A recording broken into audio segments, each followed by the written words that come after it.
Pessoal, sejam bem-vindos então. Hoje eu estou aqui na academia para falar sobre um tema bastante frequente, a procura principalmente dos pacientes no consultório.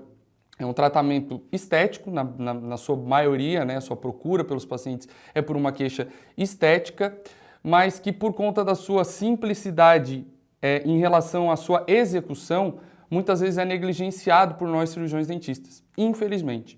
Isso é comum, não acontece só na dentística, né? Eu sempre digo que o tratamento dentro da minha especialidade, que é a dentística, talvez o mais simples de execução seja realmente o clareamento, ao mesmo tempo que infelizmente é o mais negligenciado. E é isso que a gente precisa mudar, porque a partir do momento que a gente negligencia alguma etapa, a gente deixa de se aprofundar, deixa de estudar sobre aquele assunto.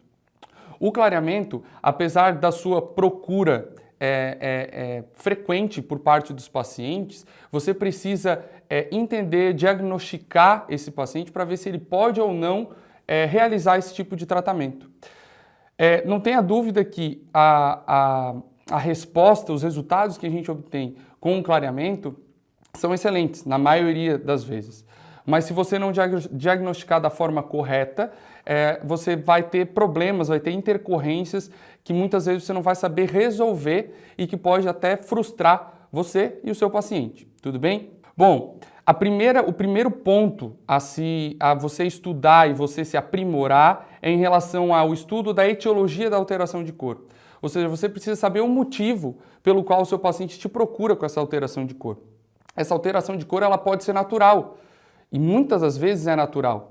Por exemplo, essa paciente comumente aparece no consultório, paciente de 18, 19 anos, após tratamento ortodôntico, que nunca fez clareamento e que deseja ter o sorriso mais iluminado, os dentes mais brancos, principalmente por uma demanda estética social que a gente vem passando no decorrer dos anos.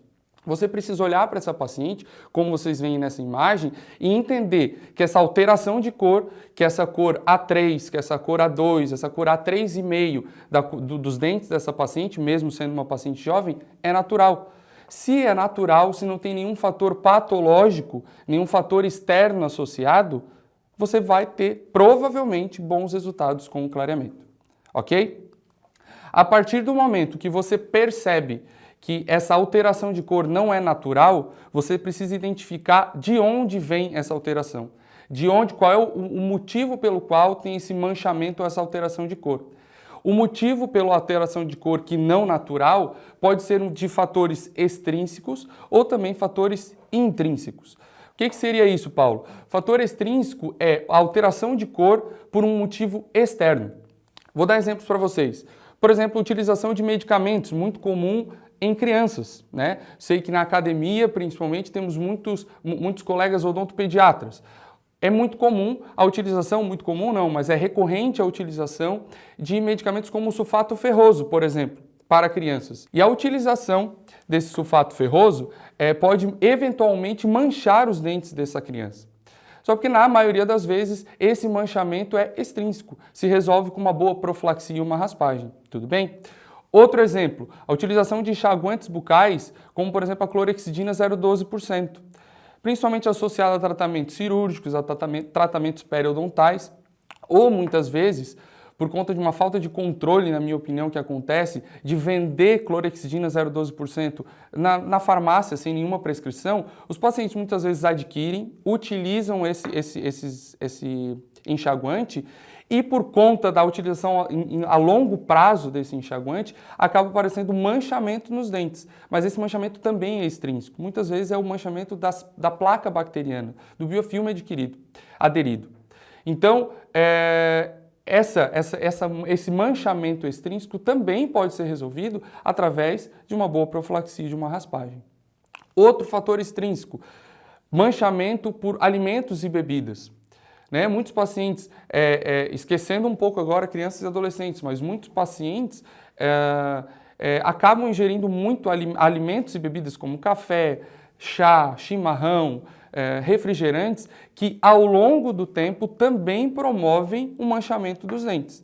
Esse manchamento a longo prazo pode ser resolvido já com clareamento. O manchamento superficial, que esses alimentos e bebidas também promovem, pode ser removido também com uma profilaxia e com uma boa raspagem.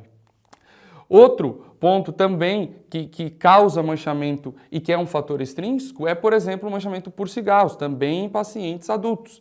Pacientes que utilizam do cigarro também acabam, em curto prazo, manchando superficialmente a estrutura dental e que a gente pode resolver também com uma profilaxia e uma raspagem, como também a longo prazo vão causando uma alteração de cor que pode ser resolvida com o clareamento dental.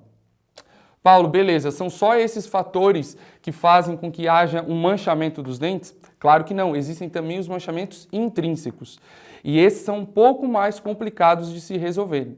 Por quê? Exemplos de fatores intrínsecos que causam manchamento dental.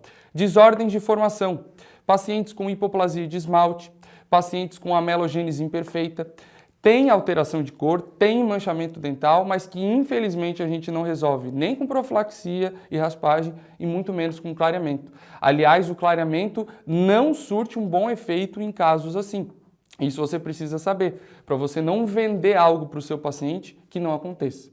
Outra questão, fatores locais, muito comum crianças, durante sua dentição decídua, que acabam sofrendo traumas em algumas regiões e que por esse trauma ocorrido na dentição decídua, durante a formação da dentição permanente, acabam causando falhas de formação de esmalte, por exemplo, e que nascem, por exemplo, com 11, com 21, muitas vezes manchado. Essa mancha que ocorre ali, nessa falha de formação da estrutura dental, também não vai ser resolvida nem com profilaxia e raspagem, muito menos com clareamento, tudo bem? Muitas vezes a forma de se resolver isso é através de restauração. Outro fator, fluorose, também acontecendo o seu início na dentição decídua em pacientes jovens, em crianças, que acabam ingerindo em demasia flúor, né, seja pela água, por ingestão de creme dental, que acaba sendo um fator bastante comum em algumas crianças, e que acabam na sua vida adulta, na dentição permanente, aparecendo manchas brancas em graus mais leves e podendo chegar às manchas mais severas, amarronzadas, por exemplo, em casos mais severos de fluorose. Também não resolvido com clareamento nem com profilaxia. Por fim, pacientes também que na sua infância, por motivos médicos, acabam ingerindo, fazendo a utilização de medicamentos, de antibióticos com tetraciclina na sua composição. E esse manchamento por tetraciclina também tem diferentes graus. Vocês vão ver que vão ter graus, por exemplo, como nesse paciente, que é um grau leve a moderado e que muitas vezes pode passar desapercebido por nós dentistas. O paciente chega com essa situação, você olha, não, é um paciente com dente bem amarelado. Eu vou vender um clareamento para ele, vai dar super certo.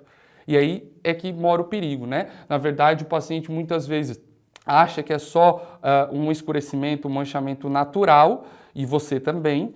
Quando vai fazer o clareamento, o dente que tem o manchamento por tetraciclina não responde tão bem, ou muitas vezes não responde ao clareamento como um dente vital rígido, tudo bem? E aí pode piorar a severidade do manchamento por tetraciclina.